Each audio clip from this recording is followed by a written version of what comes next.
In today's lesson about Buxton, a Lost Utopia, we're going to dive in to looking a little bit more closely at the town. Remember, our big question we're trying to answer is, how was Buxton a unique community? In this part of the lessons, we'll be focusing on Bluff Creek.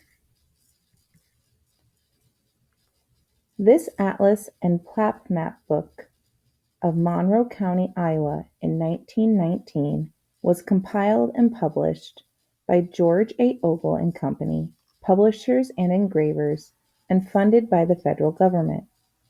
This image shows a plat map of Bluff Creek Township and Buxton.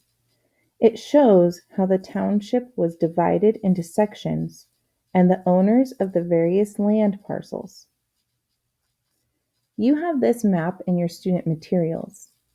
You can also pause the presentation here and take a moment to look more closely at the map on your screen. Now that you've taken a moment to look at some of the features on the map yourself, let's look more closely together. Later in your assignment, you're going to have some questions to answer about what you see on this map. Those questions are about the geographic features. Geographic features are things like hills, mountains, rivers, lakes. They can also be constructed things. So maybe a man-made pond, or we might even see some buildings and things in here, or maybe a mine. We want to think about how these features, first we want to think about what features we see, and then we also want to be able to answer how these features may have affected the transportation of items, goods, foods, and people in and out of Buxton. So let's see if we can look a little bit closer together.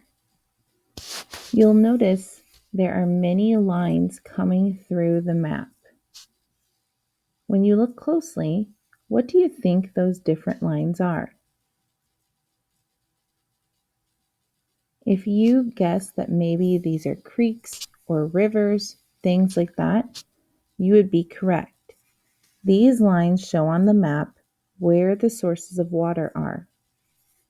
You can see how Buxton is labeled up here, and it has some lines running right on this side of it.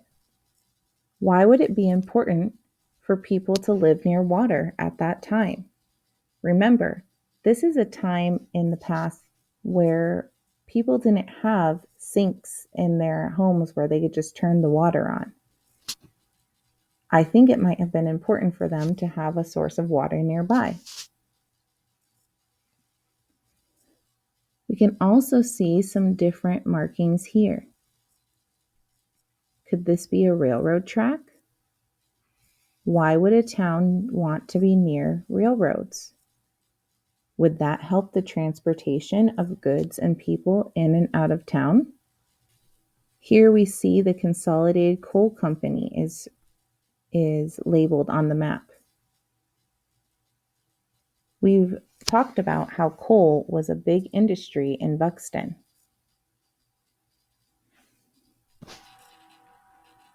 Take a few moments and look even closer.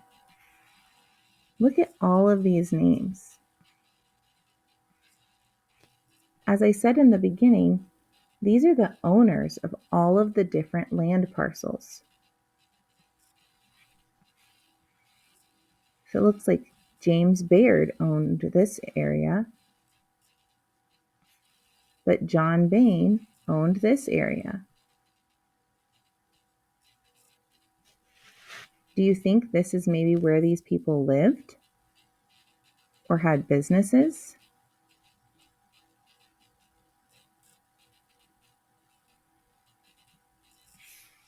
Again, take some extra time and look closely at all the details on this map. Then remember to go to the assignment slide and answer the questions about the geographic features that are near Buxton and how they affected transportation of goods and people. You might want to come back to this presentation and pause it so you can look at the map while you answer the questions, or look at the map in your student materials. In our next lesson, we're going to take some time looking at this map and a newer map and see what we notice about those.